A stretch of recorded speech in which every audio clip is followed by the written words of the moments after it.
tardes, mis queridos hermanos. Segundo programa de cuarentena, como dijimos la otra vez. Si estás viendo este programa es porque necesitas quedarte en casa, estás en cuarentena, a no ser que estés fuera de Rancagua. Estos programas los estamos grabando, digamos, para prepararnos desde antemano y que no quedemos un sábado sin programa. Así que, mis hermanos, vuelvo a decir, si estás viendo este programa es porque estamos en cuarentena.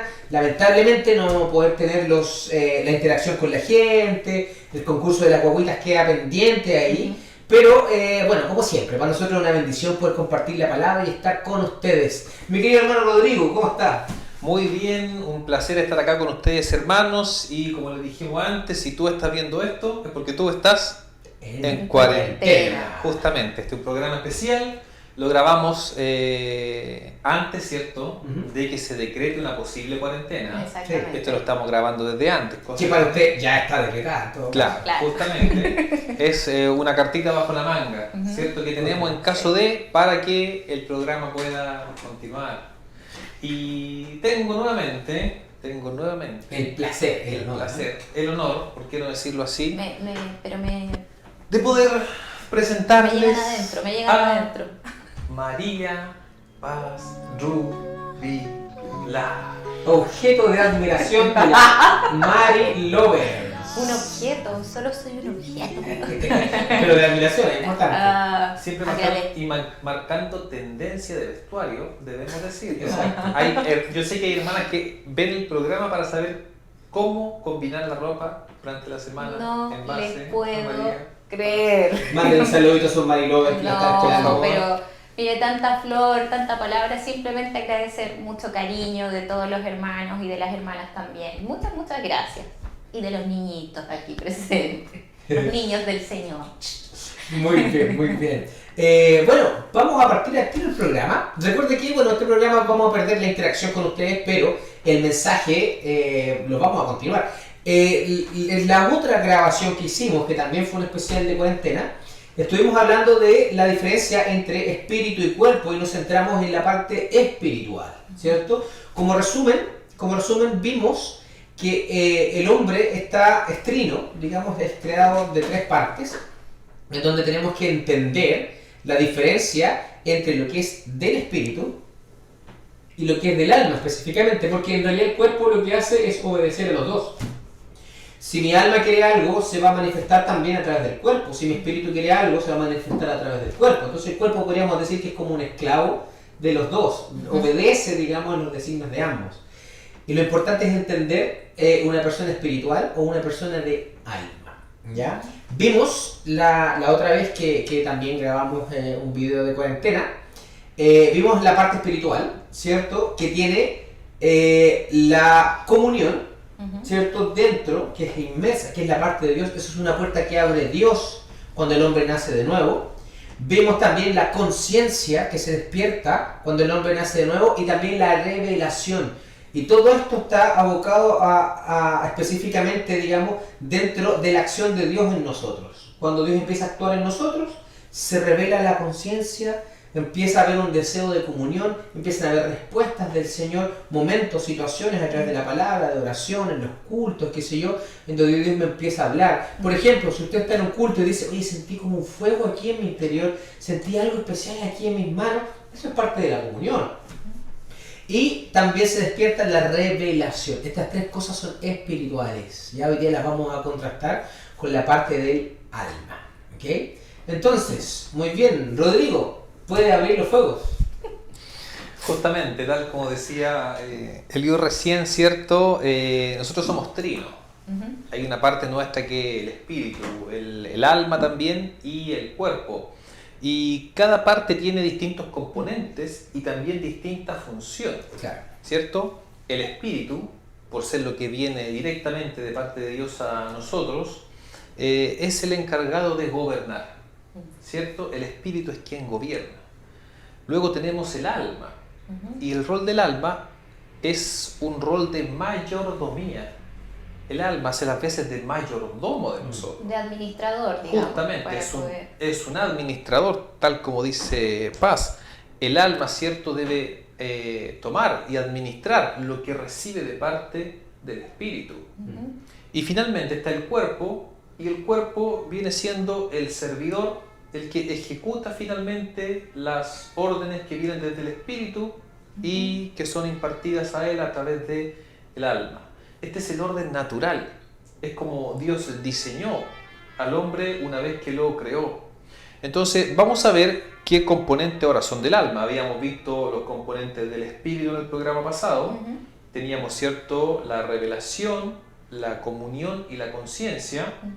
De este mismo modo tenemos tres elementos que son propios del alma. Y vamos a conversar de ellos, ¿les parece? Sí.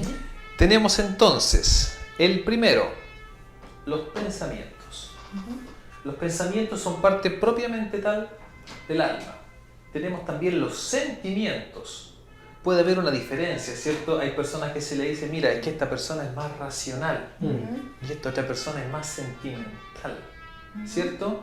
Y también tenemos la voluntad.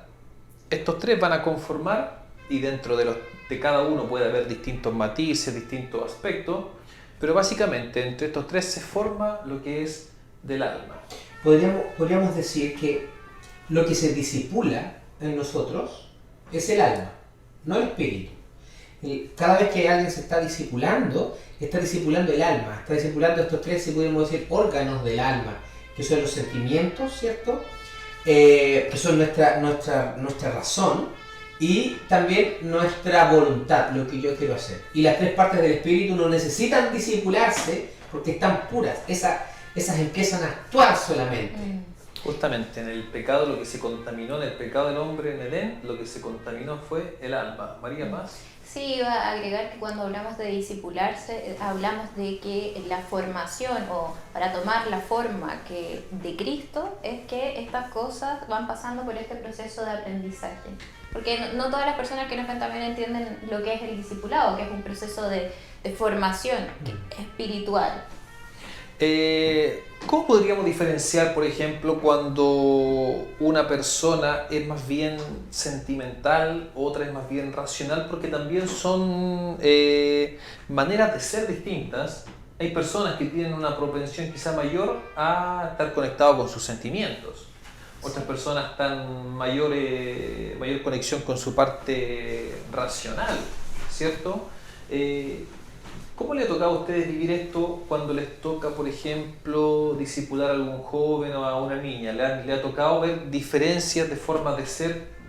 ¿Cómo han enfrentado esto? ¿Cómo han hecho para poder tratarlos? Porque no se puede tomar a cada persona y ponerla como si fuesen en serie. Hay que tratar con cada uno.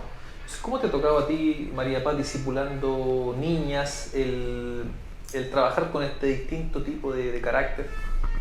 Bueno, primero también, retomando un poco lo que hablábamos el programa anterior, dejar en claro que esta es una obra espiritual. Entonces, así como el Señor trata con cada uno, al momento de uno enseñar, tiene que buscar igual cumplir la voluntad del Señor y de acuerdo a lo que Él quiere, ayudar a esta persona a tomar la forma de Cristo. Eso es lo que yo entiendo, lo dejo en claro. Entonces, por ejemplo, cuando estamos, no hay como un manual o una norma que se pueda aplicar a cada ser humano, que también tiene que ver con la particularidad del alma. O sea, no todos somos enseñados de la misma manera, vivimos situaciones difíciles en distintos grados, pero no somos enseñados de todas maneras. Y en el caso de las mujeres, a veces se piensa, y es verdad, que pueden ser mucho más como sensibles, mucho más emocionales, y no siempre es así, no siempre es así en la actualidad. Yo creo que también como ha ido cambiando un poco este sistema del mundo, donde también se ha puesto más frío, también he visto mucho este como endurecimiento y más racionalización de la emoción o casi desestimar las emociones muchas veces en los discipulados con las chicas. No es tan bien visto tampoco una persona sensible. Es como en este mundo, en este sistema, es como visto mal. Podríamos ver también quizá que una persona al perderse un poco la sensibilidad también se puede perder, por decirlo así, la compasión a lo mejor. ¿Podrá ser que seamos un poco menos propensos a ponernos en el lugar del otro? Mira, hay un término que que se ve mucho, no solamente en hombres y mujeres, se ve mucho en este último tiempo, y a mí me sorprendió, hay un concepto que se llama empatía, ¿cierto? Pero la empatía hay de dos tipos, está la emotiva, la emocional, la que nace de esto de querer ponerme en el lugar del otro de forma natural, y también está la cognitiva, que es la aprendida.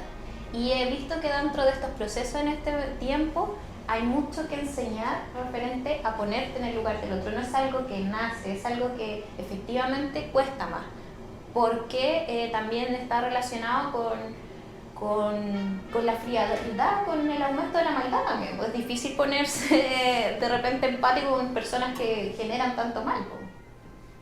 Justamente, mira, un bebé cuando nace se comunica principalmente a través de la emocionalidad con nosotros, porque todavía no es capaz de articular un pensamiento, ¿cierto? Y mucho menos vocalizarlo. Entonces, un bebé se va a comunicar con nosotros principalmente a través de la parte, digamos, emocional. Entonces, qué importante es que nosotros también podamos tener esta parte desarrollada a la hora de criar y a la hora de estar formando a una persona. Quizás en la parte espiritual puede pasar lo mismo. Necesitamos tener cierta, digamos, conexión también de alguna manera emotiva con la persona a la que estamos discipulando. Elio también tiene mucha experiencia con discipular jóvenes. ¿Cómo te ha tocado tener que trabajar con estos distintos aspectos del alma a la hora de discipular? Bueno, hay que notar primero que Dios creó los sentimientos. Dios creó el intelecto, nuestra razón, y Dios nos dio la capacidad de tener voluntad. Entonces, esto es algo que Dios lo quiere así, y es así. Uno lo ve, por ejemplo, en Jesús.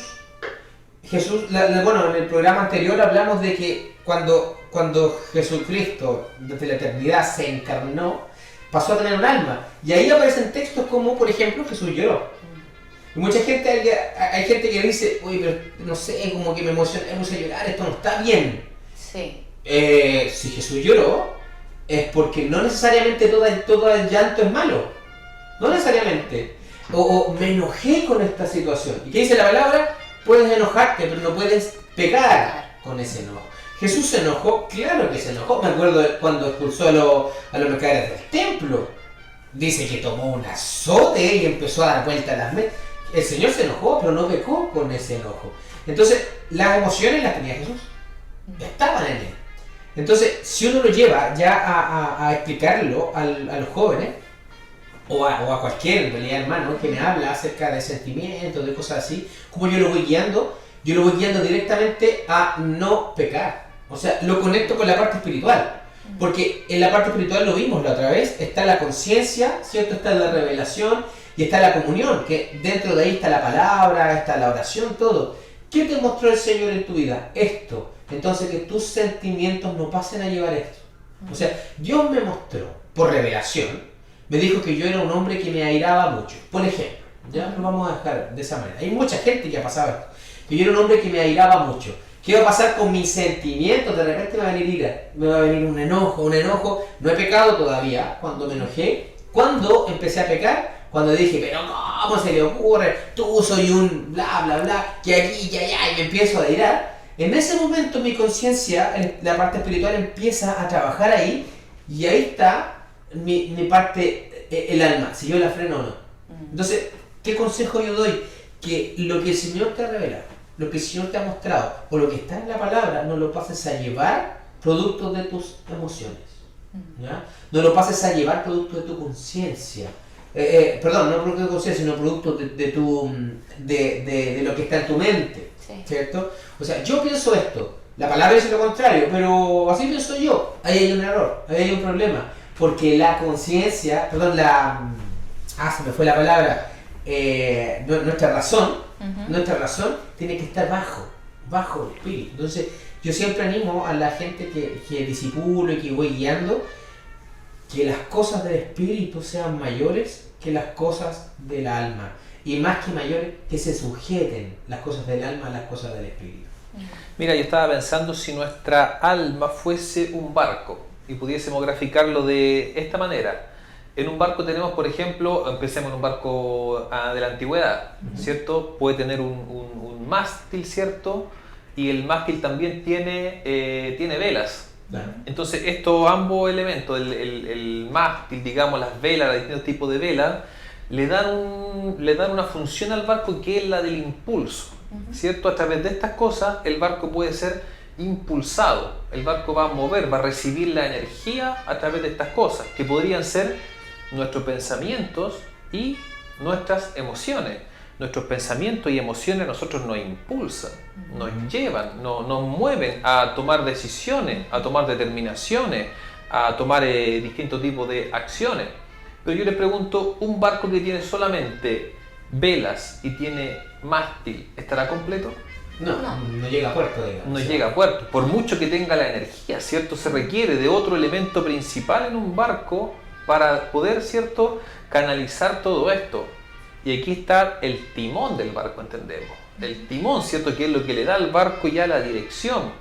Y de este mismo modo, yo entiendo que también funciona nuestra voluntad. Tenemos, ¿cierto?, emociones, tenemos sentimientos que nos impulsan, pensamientos que nos llevan a movernos, pero finalmente nuestra voluntad es la que debe canalizar estas cosas, es la que debe ver si el rumbo que está tomando es el correcto o no. Por lo tanto, la voluntad tiene un rol clave y fundamental en todo esto. Fíjense que a través de la voluntad yo puedo decidir si someto mi alma a la acción del Espíritu, a la dirección del Espíritu, o al revés, o rechazo, digamos, la dirección del Espíritu y dejo que el alma se guíe a ella misma. Entonces, una de las principales cosas con las que Dios tiene que trabajar en nuestra vida es con nuestra voluntad, justamente es con nuestra voluntad. Ahora, terminando el programa anterior, habíamos mencionado cómo trata a las personas que pretende o quiere seguir a Dios con el alma, y una de las maneras es a través de suprimirla, ¿cierto? A través de eliminar todo pensamiento y todo sentimiento. Sin embargo, yo les pregunto, ¿esto será efectivo para poder hacer la voluntad de Dios? ¿Poder suprimir el alma? Yo creo que no. Primero porque también en este análisis hay que decir que la mezcla de todos estos elementos que conforman el alma van también conformando la identidad del ser humano. Entonces tú no puedes eliminar una parte de ti, o sea, lo que hace el Señor es redimirte, es transformarte a través de su espíritu. Todo lo que tú eres no sirve el intentar anular una de estas tres, porque no va a funcionar, porque van a aflorar igualmente. Y además, igual complementando un poco, tiene que ver con que muchas veces nuestras historias de vida precisamente producen muchas averías en el funcionamiento del alma. Entonces, en esas averías que son necesarias que el espíritu las restaure, porque el Señor nos quiere completo, nos quiere con un funcionamiento sano. Estamos viendo justamente eso, ¿cierto? El alma es la que se daña, el alma es la que se hiere en distintos momentos. Elio, tú en tu vida, en tu, digamos, adolescencia, juventud, uno empieza a sentirse un poco más independiente, ¿cierto? Un poco de los papás, un poco de distintas cosas, y ahí empieza a jugar el alma. ¿Cómo te tocó vivir esta parte donde se dice, por ejemplo, que en la adolescencia el joven pasa por una etapa como de rebeldía? No sé si han escuchado que muchas veces los papás dicen... Solo he escuchado. ¿Se ha escuchado? No. Nunca en persona, ¿cierto? No, nunca. Pero se dice como que el adolescente en esa etapa vive como una etapa de rebeldía, ¿cierto? Que tiene que ver un poco con esto. ¿Te tocó, Elio, experimentar esa etapa? Claro, mire, yo etapas de rebeldía, así como irme en contra de mis padres, nunca me pasó. Yo nunca me fui en contra de mis papás. Pero lo que sí, si yo me podía definir de alguna manera, yo era más racional que sentimental, ¿ya? Porque a veces se define así como esta persona es sentimental como llorona. Así como esta persona llora, es sentimental. No, si un hombre se ira, tiene rabia, todo el tiempo está con rabia y reacciona explosivamente, igual es sentimental porque es un sentimiento. ¿Ya? Entonces, yo muy sentimental no era y nunca lo he sido. ¿Ya? Nunca lo he sido. Aunque sí, debo confesarle a mi hermano, yo veo una película así como llorona y como me cae mi lagrimón. Pero eso no define mi vida. No es que yo siempre no estoy llorando. desde ahí, digamos. Claro, no actúo desde el sentimiento. Siempre actúo desde la razón. A lo que voy es que yo siempre era muy racional. Por ejemplo, mis papás me retaban. Cuando era más chico, me retaban, me decían, oye, Elius, es que tienes que hacer esto está mal. Si es que yo no tenía una respuesta convincente de que eso estaba mal, en mi interior estaba bien y punto. Pero como no era sentimental, no tenía un corazón tan sentimental, aunque todos tenemos algo sentimental, yo no decía, pero papá, pero mira, bla. Yo decía, ok. Pero en mi interior, nada. Así yo actuaba, de esa manera actuaba. Cualquier cosa. Entonces, yo siempre así como, yo no fui bueno ni para llorar, ni para sentir soledad, ni nada, pero siempre fui racional. Eso me trajo problemas, ¿sabes cuándo? Cuando empecé a dar paso en el Señor y, por ejemplo, dije yo ahora necesito hablar en lenguas. Me costó mucho, porque cerraba, digamos, puertas sentimentales, era más racional en cosas, y lo sigo siendo, digamos, en mi interior. Pero cada vez más he aprendido más a dejarme guiar por el Espíritu. Pero bajo la pregunta de mi adolescencia, yo totalmente racional. Nunca fui rebelde, pero siempre, si no me da... Mira, por ejemplo, si mis papás me decían, esto no es así, ¿por qué? Por esto. Y yo encontraba que la respuesta era media chantel. Yo decía, ok, sí, no hay problema. Pero en mi interior decía, Nosotros tenemos un desarrollo en la vida cristiana, ¿cierto? Pasamos por decirlo, el apóstol Juan define una etapa de niñez, claro, una etapa de adolescencia y una etapa ya de una vida adulta, del cristiano maduro, ¿cierto?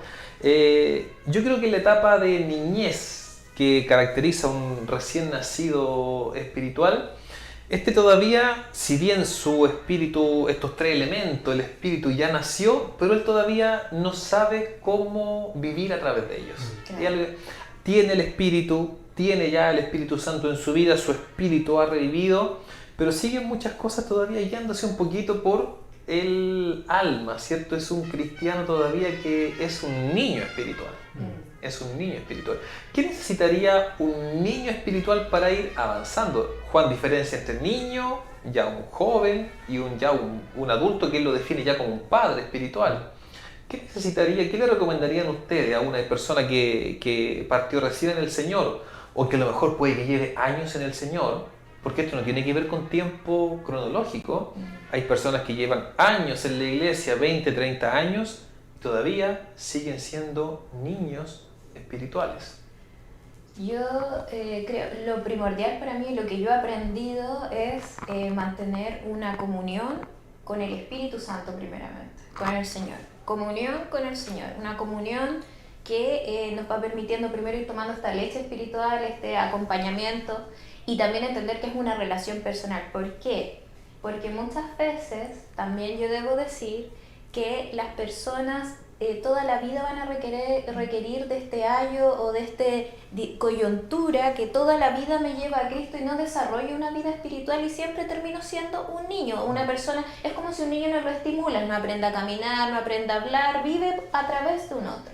Entonces yo creo que es crucial para una vida de un cristiano mantener una relación personal con el Señor, que también te permite tener comunión y te permite ser formado dentro de la iglesia, pero siempre entendiendo de que este proceso de crecimiento espiritual es esencial la relación con el Espíritu. ¿Qué cosas podrían, por ejemplo, jugarnos en contra en el crecimiento espiritual cuando yo soy una persona que, si hablamos de las emociones, no es tan difícil, una persona que deja que sus emociones se desborden, ¿cierto? Fácilmente, por ejemplo, me molestó algo que hiciste, o a lo mejor el día de mañana te vi en la calle, pasaste, a lo mejor no me saludaste, no me viste, o iba apurado, a lo mejor realmente no me viste. Una persona guiada por su emoción inmediatamente, ¿cierto?, se va a herir con eso, po. Cuando las emociones siguen teniendo una manera de actuar no gobernada por el espíritu, inmediatamente esa persona se va a herir con eso, po, ¿cierto? No me reconocieron como debería. O una persona cuyos pensamientos sean los que rigen, va a ser una persona que si algo a él no le calza dentro de su esquema, no lo va a hacer. Pero ¿qué pasa cuando una persona, digamos, su voluntad todavía es demasiado fuerte? ¿Qué pasa cuando una persona dice, qué problemas puede esa persona tener a la hora de madurar espiritualmente? Yo creo que, el tema de la voluntad es crucial, tal como los otros dos. Pero la voluntad maneja, bajo la definición de voluntad es lo que quiero hacer. Y como la palabra muestra que voluntad, emoción e intelecto, estas tres cosas están contaminadas desde el huerto de Edén, Cuando Adán, ¿cierto?, come del fruto prohibido, lo que logra el enemigo es contaminar estas tres cositas. Entonces la voluntad está contaminada. La voluntad es lo que yo quiero hacer. Entonces, ¿qué problemas va a traer cuando hay una voluntad que no está bajo el espíritu?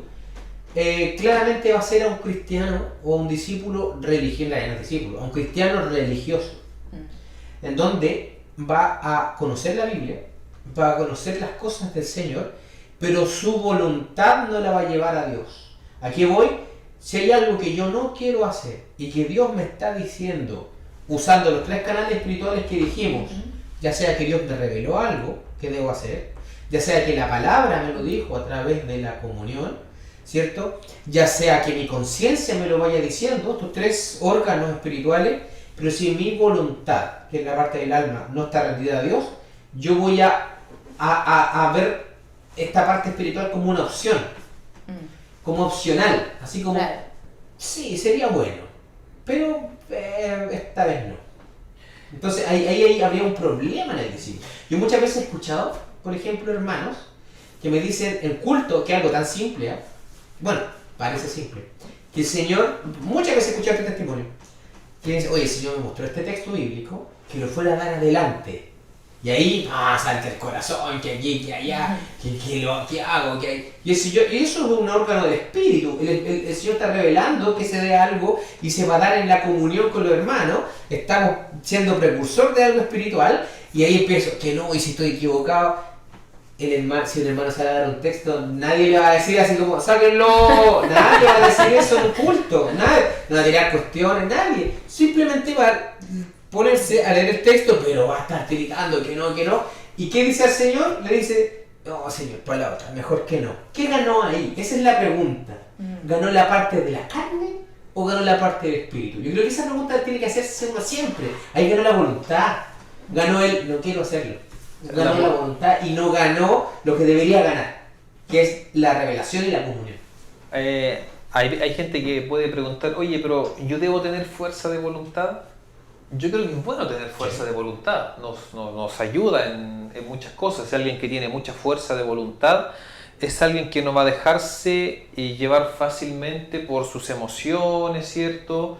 O por los pensamientos que puedan variar en nuestra cabeza. Aparte que los pensamientos también varían mucho. Hay esta frase de Martín Lutero, donde él decía, yo no puedo evitar que los pájaros vuelen sobre mi cabeza, pero puedo evitar que hagan nido en ella, haciendo alusión a los pensamientos. Yo no puedo evitar que me vengan pensamientos de algo, que me vengan pensamientos de otra cosa, pero sí puedo evitar que esos pensamientos se queden a alojar en mí, ¿cierto? Yo creo que también, tomando un poco lo que tú dices, Eliu, como para ejemplificar, el problema no es la voluntad, tener más o menos voluntad, sino qué está fundamentando, qué está motivando esa voluntad, cuál es el origen, si son la guía del espíritu, si son los principios de Dios o son mis propios criterios. Entonces yo creo que eso igual es importante hacerlo distinguir. Porque la voluntad fue dada con un fin, pues que Dios no quería robots en la tierra, sino es que uno no tenga que pensar en lo que está haciendo o discernirlo, pero sí lo que hay detrás de eso, siempre ver lo que hay detrás de eso. Jesús espiritualmente podía discernir lo que estaba en el corazón de las personas, y yo creo que todos nosotros somos llamados a discernir lo que hay detrás de nuestro actuar. Justamente discernir lo que hay, no solamente lo que ven mis ojos, sino ver lo que el Espíritu Santo empieza a revelar, ¿cierto?, detrás de cada situación. Sí.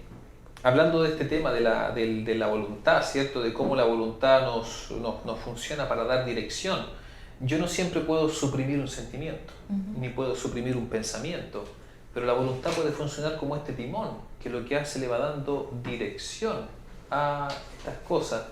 Aquí les pregunto a ustedes como guías y discipuladores, ¿cierto?, de jóvenes y niñas, porque hay una cosa que se da mucho, no digo que en la vida adulta no se dé, pero se da mucho en la vida adolescencia. Por ejemplo, yo le pregunto acá a tío Eliu, tía María Paz, ¿saben qué? Me gusta esa chiquilla, me gusta esa cabrita que está allá, pero parece que la cabrita no es muy del Señor, a lo mejor, o el chiquillo a lo mejor no me lleva mucho a las cosas de Dios, ¿cierto? o de plano él ni siquiera cero contacto con el Señor. Y yo les pregunto, sí, me gusta, yo sé, pero tengo este sentimiento. ¿Qué hago? ¿Qué debo hacer con esto? De acuerdo a lo que estamos hablando, ¿qué podrían aconsejar ustedes? A lo mejor alguno de los chicos que nos está viendo ahora o niña está enfrentando esta misma situación en este momento. Sí, yo veo aquí que, bueno, hay dos tipos de respuestas. Yo en la iglesia siempre he encontrado dos tipos de respuestas. Una es la respuesta que da la palabra y otra es la respuesta que da Disney. Sí. ¿Ya? Son Se dos la tipos. Oh, ¿Te sí. refieres a la compañía del ratoncito? Exactamente. Solo chequeaba para estar seguro. Y yo he encontrado a discipuladores y hermanos guiando a jóvenes, o también no tan jóvenes, sino otros hermanos, dando la respuesta que da Disney. Por ejemplo, ¿qué respuesta le daría, qué sé yo, no sé, el papá, Tritón a la sirenita? ¿Ya? ¿Qué respuesta le daría, no sé, cualquier tipo de personaje, ¿cierto? La Bella Durmiente, sigue tu corazón. Tu corazón te dirá qué hacer. Es típica respuesta de Disney. Sí. Tu corazón te dirá qué hacer. Te sale igual. El camino te va a mostrar. Y es un aire Tritón. Sí, Yo te sí, pero tienes un look, Sí. todo. Si tú, Sí. tú hablas, yo me transporto. Sí. Ariel, tranquilo. Entonces, la respuesta de Disney es sigue tu corazón. ¿Qué dice la palabra del corazón? Que es engañoso. Que el corazón es engañoso. O tus pensamientos, sigue tus pensamientos te van a llegar a la decisión. ¿Qué habla acerca de la mente la palabra? Que es perversa, eso dice la palabra. Entonces, cuando uno le dice a un niño, oh, me enamoré de esta niña, qué sé yo, y yo como coyuntura le digo, sigue tu corazón, tú eres un hijo del Señor, sigue tu corazón. La respuesta es Disney, sale hasta el arco iris, digamos, aquí arriba, ¿cierto? Estoy llevando a ese niño al pecado, claramente. Claramente, porque ese adolescente va a empezar a pololear con esa niña y a esos pololeos, y yo no he hecho, digamos, la estadística con lápiz y papel, pero no conozco ningún adolescente que haya terminado casado con la persona. Ninguno. Y si es que hay alguno, terminó en fornicación antes de que se casara.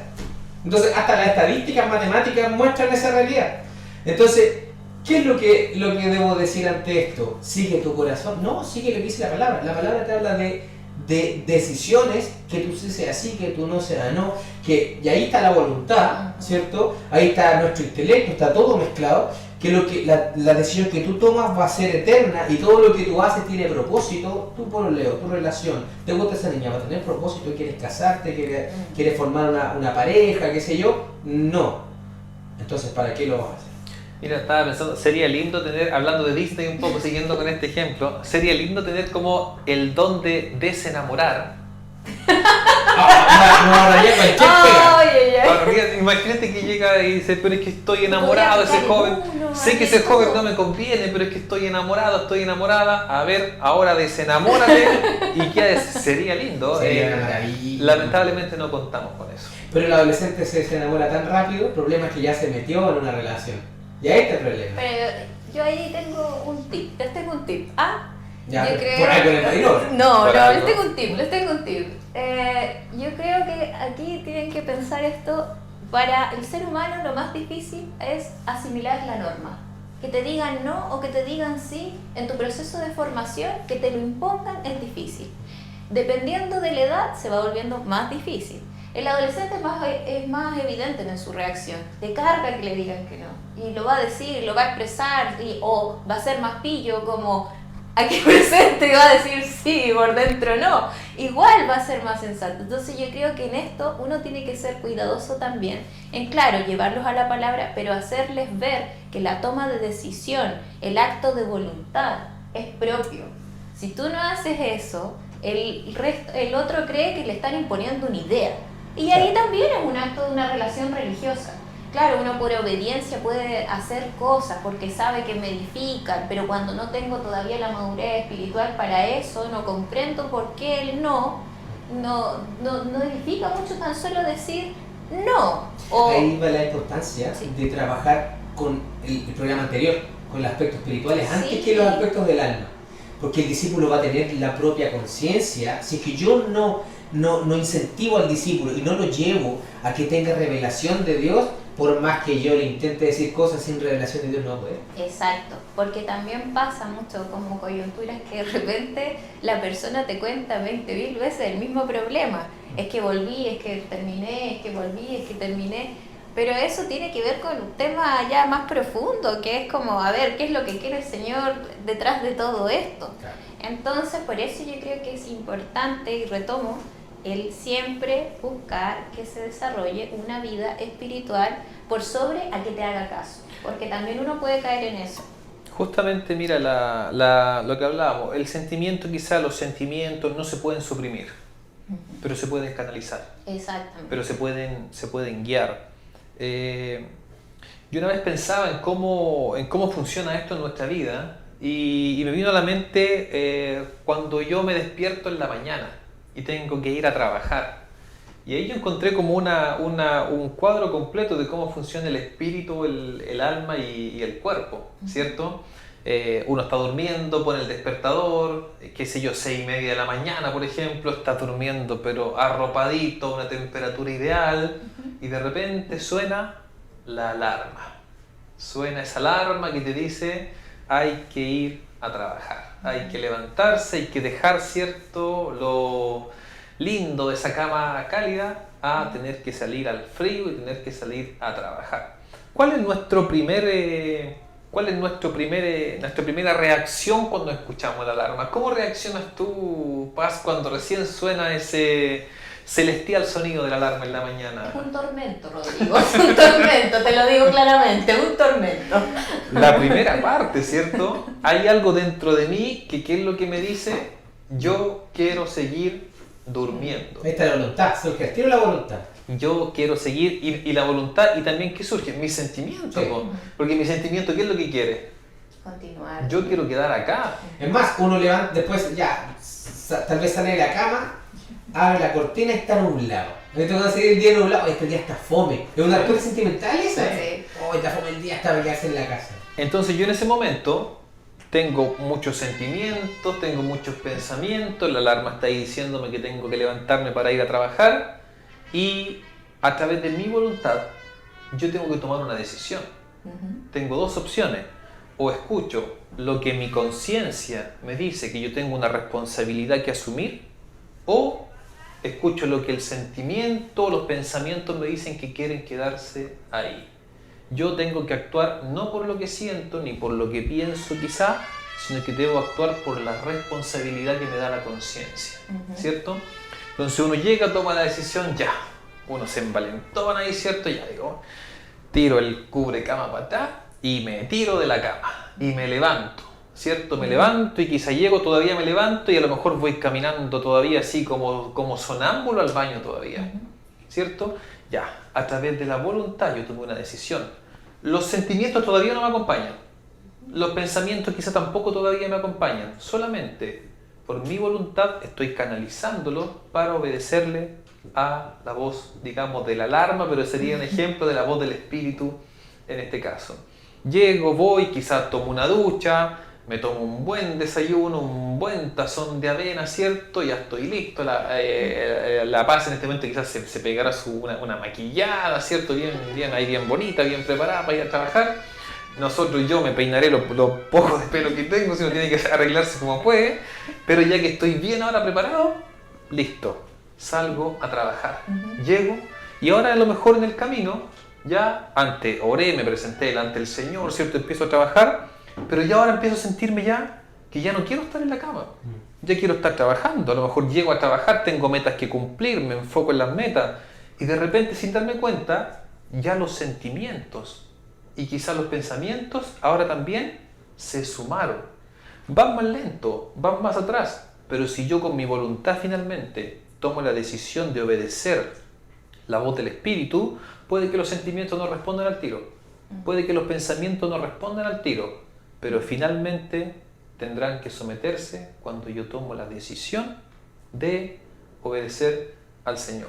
Yo me hago una pregunta antes de lo que tú dices, ¿ah? ¿Qué hubiese pasado de los grandes hombres del Señor, como Abraham, como Elías, como Josué, si es que hubiesen sido hombres netamente almáticos, netamente sentimentales? seguramente no hubiesen logrado nada de lo que el Señor les haya dicho. Oye, hablando justamente de eso, en la Biblia hay una historia que nos muestra un hombre al cual, bueno, hay muchas historias, pero hay una justamente que estábamos conversando nosotros antes de comenzar el programa, de la historia de este hombre al cual el Dios, así como si fuese la alarma del celular, pero Dios lo llama, ¿cierto?, a cumplir una responsabilidad que Dios le entrega. Y este hombre, ¿cierto?, da distintas respuestas a través de esto. Y bueno, Eliú estaba contando la historia, así que lo dejamos para que él nos grafique. Antes de iniciar el programa, decía a los chiquillos que cuando se le aparece la zarza ardiendo a Moisés, y el Señor llama a Moisés y le dice, tú vas a liberar a mi pueblo, Moisés le da 3 respuestas y las 3 obedecen a las 3 partes contaminadas del hombre. Ahí se empieza a ver algo aquí adentro, que no es lo espiritual, sino lo carnal.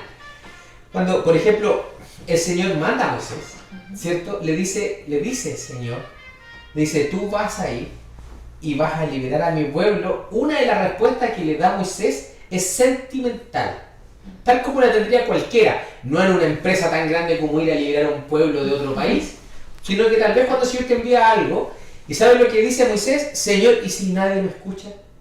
Esa es una de las respuestas que le dice Moisés. ¿Y si nadie me escucha? En otras palabras, si nadie me pesca, Señor. Si es que yo voy para allá y digo yo soy el que soy, porque ese es el nombre que le había dado, ¿cierto? Y me dice, no, a ti no te envió nadie, tú venís por tu propia cuenta. Eso es lo que le dice Moisés. Es una razón, digamos, sentimental la que le da Moisés. Ahí vemos inmediatamente que a Moisés, el gran Moisés, vemos al gran Moisés en el futuro, pero en ese principio le da una respuesta desde el alma, no desde el espíritu, desde el alma. Y si nadie me pesca, tal vez a ti, hermano, te ha pasado eso, que el Señor te ha mostrado algo, hágalo, y lo primero que viene, y si no me escuchan, y si me rechazan, esa respuesta la dio Moisés. ¿Al Señor le importó esa respuesta?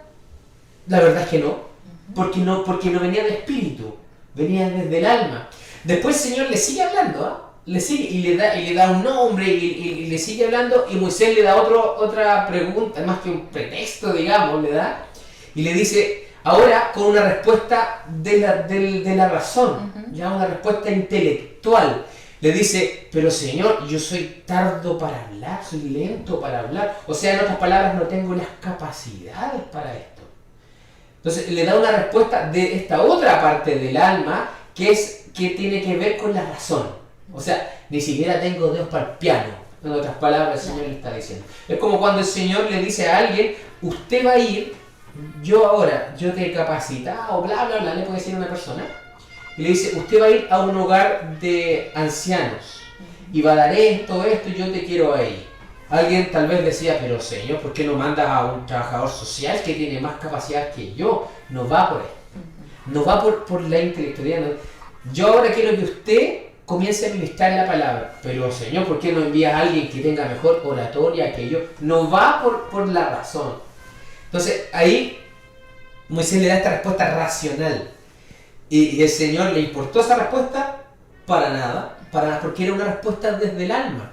Y al final, la tercer pretexto, digamos, o explicación que le quiere dar Moisés, ya no teniendo, porque más encima cuando le dice que tardo para hablar, el Señor le dice, yo voy a enviar a Aarón, que también hable por ti. Y le muestra el báculo, las señales que va a hacer, bueno, muchas cosas. O sea, el Señor lo refuerza en todo. Y al final, el tercer pretexto que dice Moisés es el que muestra su corazón. Le dice, Señor, no habrá otro que envíe. En otras palabras, ¿qué le está diciendo? Señor, yo no quiero ir. No quiero, no tengo ganas de ir. Entonces ahí está la voluntad, el tercer órgano del alma. Señor, yo no quiero ir, Señor, no habrá otro. Yo ya te dije que no estoy capacitado, aunque el Señor le muestra el báculo, los milagros, las señales, otro que va a hablar por él, que tenía mejor capacidad que él, bla, bla, bla. Pero el Señor envía a otro. Entonces son 3 respuestas desde el alma, una emocional, una racional y otra de la voluntad, que al final le dice no quiero ir. Y al final, ¿qué le dice? Vas a ir. Entonces, cuando aquí nosotros podemos hacer un versus en todo orden, y este es como un poquito ir en estos minutos ya más finales, ir a la práctica. Creo que una de las definiciones más importantes que nosotros podemos entender en nuestra vida es la definición de espíritu y alma, porque de repente hay cosas que ocurren y uno dice, esto es del alma, entonces no le voy a dar rienda suelta. Ujú. O al revés, esto del espíritu. Entonces sí le voy a dar rienda suelta. Es como cuando de repente tengo que ir al culto y está lloviendo. Oh, hace frío y dice, pero es que me va a dar frío. Y ahí empieza una respuesta sentimental. Ujú. Es que me da frío. Y ahí empiezo a darle rienda suelta al alma. No, es que no voy a ir. Yo sé que el culto me hace bien. Yo sé que tengo comunión con los hermanos y con el Señor. Pero es que me da frío. Y eso pasa después a una respuesta racional. Es que los niños se me pueden enfermar, ¿cierto? Y a la vuelta, y si se mojan, pasa a una respuesta racional. Y después termina en una respuesta ya de la voluntad. No, mejor no vamos a ir el próximo domingo. Pasa por las tres, igual que Moisés. Entonces, yo aquí le planteo a mis hermanos un versus. Ante cualquier cosa de la vida, ¿qué es lo que gana? Si es que de repente está lloviendo, está mal aquí el clima, y digo, no voy al culto, alma 1, espíritu 0. Cuando pasa, por ejemplo, que la gente dice, mira, usted tiene que perdonar esa situación. Sí. A lo mejor una persona fue dañada, fue herida y llega buscando que el Señor trate y traiga sanidad a su vida. ¿Qué es lo primero que nosotros le decimos? Usted tiene que, primero que todo, extender el perdón hacia quien lo dañó. Y muchas veces a mí la respuesta que me dicen es que no puedo perdonar. ¿Esa respuesta de dónde vendrá? Y no es que no pueda, no quiero. Esa es la realidad. Y ahí sería alma 2, espíritu 0. También están los otros ejemplos de la Biblia que habla cuando uno quiere hacer cosas en nombre de Dios, pero Dios tampoco te las ha pedido a ti y se las pide a otra persona. Yo creo que eso igual hay que discernirlo. Por También. ejemplo, David quería construir el templo y Dios le dijo que él no quería que él hiciera eso. Ese era algo salido de su sentimiento. Exactamente. Un deseo desde el sentimiento. Yo creo que eso es importante también de discernirlo, porque hay muchas cosas que se hacen en nombre de Dios, pero sin Dios. Y eso no edifica, no trae fruto, y es necesario discernirlo también. Alma 3. Es que, y ese verso siempre va a estar. Sí, Siempre va a estar. sí. De repente, no sé, estoy con un hermano, conversando con un hermano de la iglesia, o tal vez con un colega, y viene, yo siento el espíritu, usa uno de los órganos del espíritu, revelación, dile que yo lo amo. A mí me ha pasado eso. Dile que yo lo amo. Y uno empieza a conversar y ahí ya se vuelve tensa la cuestión, aquí en mi interior. No lo hice. Alma 4, espíritu. Es terrible callar Sí, cuando el espíritu quiere hacer. O al revés, lo hice. Ya, ahí, alma 3, espíritu 1. Y vamos mejorando. Sí. Entonces, bueno, para ir más o menos dándole cierto ya un giro completo ya y cerrando el círculo de la palabra, hablamos mi hermano que un cristiano ya maduro, que ya digamos en la niñez espiritual da eso. Ya está esta parte en nosotros, pero todavía nosotros seguimos guiándonos por lo que está en nuestra alma. Después ya viene, digamos, la juventud espiritual, ¿cierto? En la cual yo voy tomando quizás ciertas cosas. En ciertas cosas me es fácil sujetarme a la voluntad de Dios, pero todavía tengo esta otra parte en la que no me gusta. Esa es que yo lo defino como la juventud espiritual, ¿cierto? Yo digo, mira, no, si yo esta parte ya en el Señor estoy, pero tiki-taka, estoy listo. Pero de repente el Señor me pone en una situación para la cual yo quizá no me siento tan preparado y a lo mejor yo termino actuando igual como actuaba en mi vieja vida. Entonces hay áreas, partes de la vida en la cual sí, pero hay otras que todavía no están. Y ahí, y les recomiendo, hay una palabra muy buena que está en YouTube para si quieren complementar, porque una que no alcanzamos la idea completa, que es del pastor Ángel Negro, que se llama ¿Cómo salir de la meseta?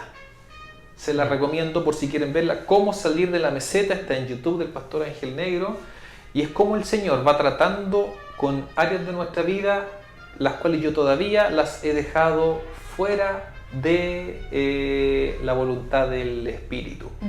El Señor puede trabajar con nosotros a través de, primero, reconocer estas cosas como rebeldía. Porque yo a veces las maquillamos con otros nombres, ¿cierto? Claro. Las llamo, no, es que esta es mi debilidad, es que esto es mi... Y la verdad es que el primer paso es llamarlo tal cual. Digamos las cosas como son. Digamos las cosas como son. Sí. Señor, esto es rebeldía contra ti, por lo tanto yo tengo una actitud de arrepentimiento frente a esto. Hay más cosas, los dejo para que lo revisen. Y finalmente tenemos al cristiano ya maduro, al que el apóstol Juan lo define como un padre espiritual, y es aquel cierto hombre o mujer de Dios que ya aprendió a vivir en toda área de su vida bajo la autoridad, siguiendo la dirección del Espíritu. ¿Cierto? Hay un texto que quiero leer, se los dejo, este está en Primera de Tesalonicenses 5:23, dice: y el mismo Dios de paz os santifique por completo, y todo vuestro ser, espíritu, alma y cuerpo, sea guardado irreprensible para la venida de nuestro Señor Jesucristo. No sé si tienen algo más que quisieran aportar para ir ya cerrando la idea. Sí, quiero desmitificar algunas cositas. Lo hacemos yo creo que en 5 minutos. Cuando alguien dice, esta persona es súper espiritual. ¿Es típico eso? Sí. Es súper espiritual. ¿Definiendo qué cosa? Muchas veces cosas de sentimientos. Definiendo cosas sentimentales o racionales. No cosas que están definidas en la palabra como espirituales. Por ejemplo, no sé, esta persona cada vez que ora al Señor, no sé, como que grita y está siempre gritando y de repente se le salen sus tiriteos y empieza así, no, es que él es espiritual. Es muy espiritual, sí. Y uno, bueno, la experiencia uno lo muestra y dice, esta cuestión, lo que está pasando es totalmente sentimental.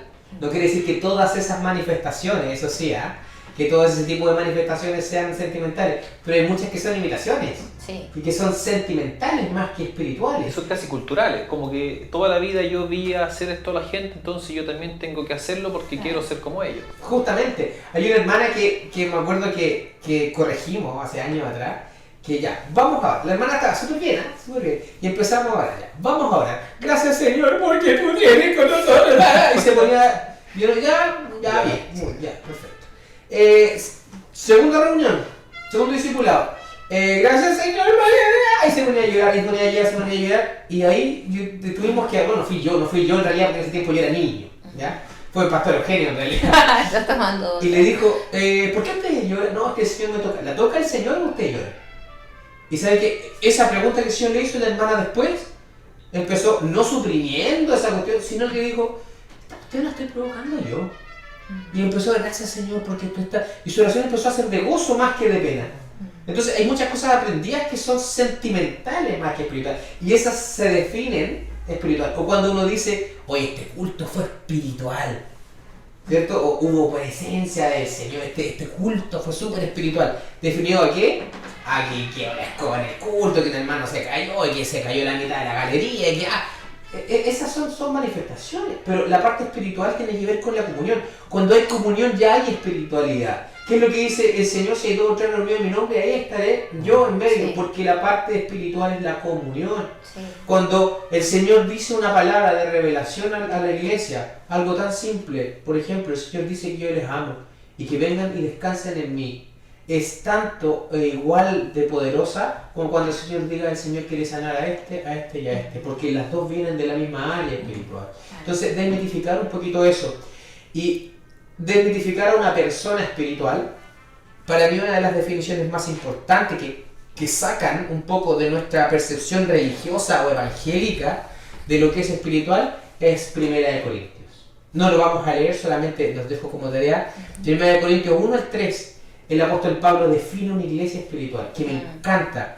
Si uno lee el capítulo 1, solamente lo voy a mencionar, el apóstol Pablo dice, estoy muy contento con ustedes. Le dice, en un aspecto, le dice el apóstol Pablo, estoy muy contento con ustedes.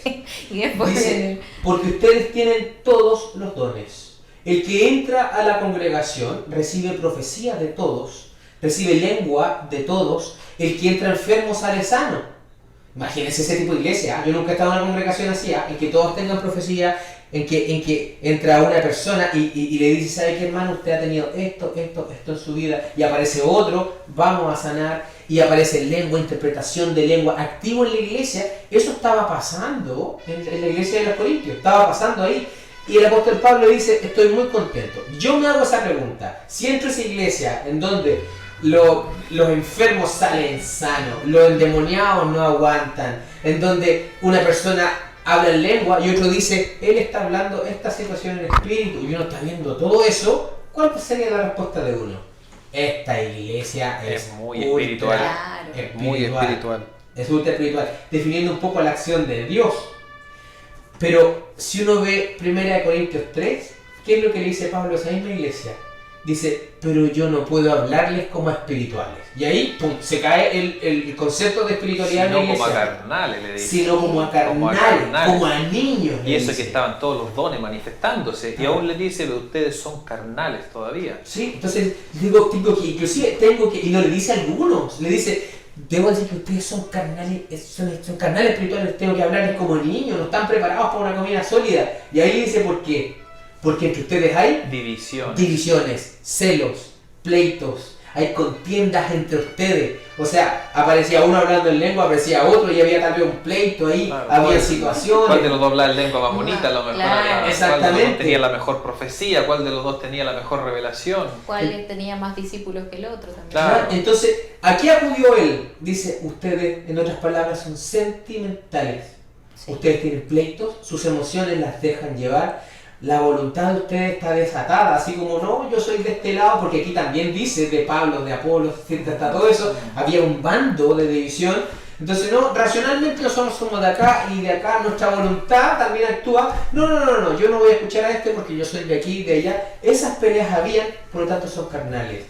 Ahí Pablo hace una definición de una iglesia espiritual. Una iglesia espiritual no necesariamente, aunque sí lo anhelamos, aunque sí el Espíritu lo hace, no necesariamente que hayan dones, que hayan lenguas repartidas por todos lados, sino una iglesia que se ama, una iglesia que cuando tiene un conflicto uno con otro lo resuelve y no echa a andar sus sentimientos a rienda suelta, a peleas.